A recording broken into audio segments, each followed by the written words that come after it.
Now, let's discuss about the Igbo people. The political exclusion and discrimination they have endured in Nigeria over these years. The book that IBB just published, he made a revelation about the purported Igbo coup. The Igbo coup that exacerbated the incessant killings of the Igbo people in the northern region during the early independence of Nigeria in the early 60s, I would say.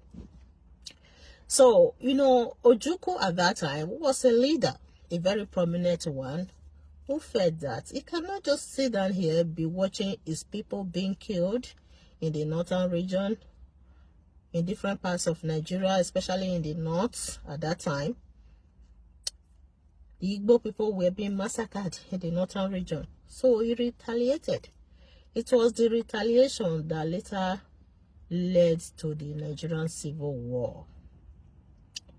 Now that a revelation has been made by IBB himself, what are the actionable steps by the federal government to address the issues affecting the Igbo people in Nigeria?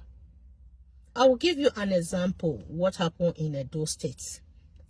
We have 3 senatorial districts in Edo State.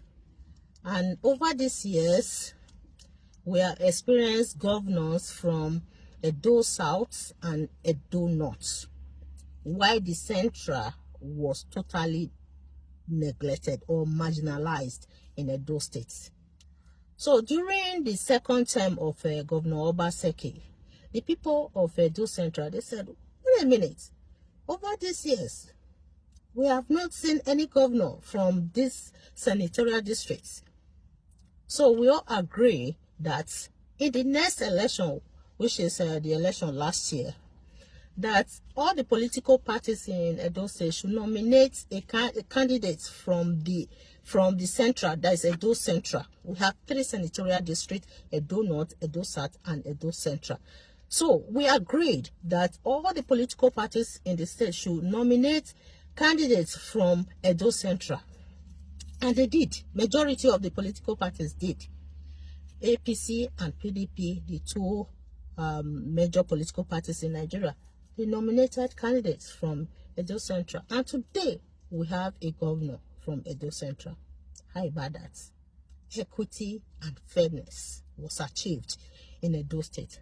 How about we applying the same theory to the federal government and scrap this idea of a Milokon,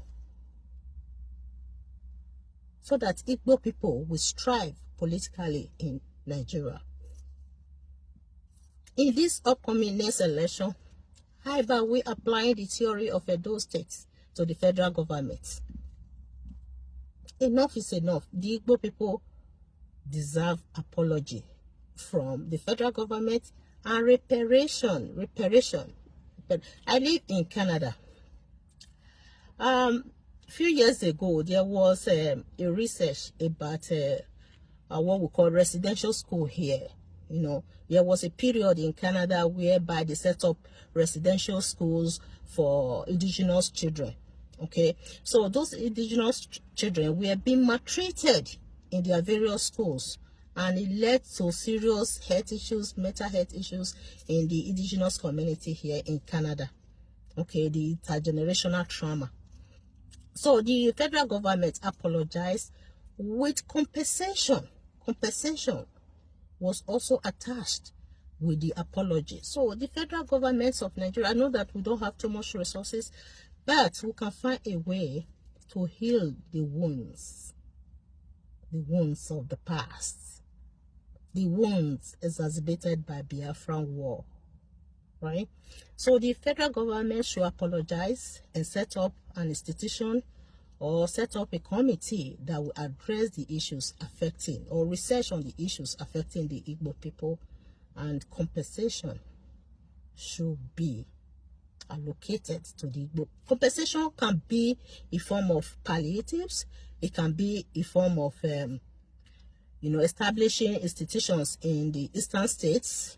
It can be in form of financial support to the Igbo people, especially those targeting those that were affected by the Nigerian Civil War. I have one man here in Canada who said he experienced the Biafran War, that he was very young at that time. He's still alive. He's here in Canada. He's a very strong man. So there are still a lot of Igbo people that experience Biafran War. They are still alive.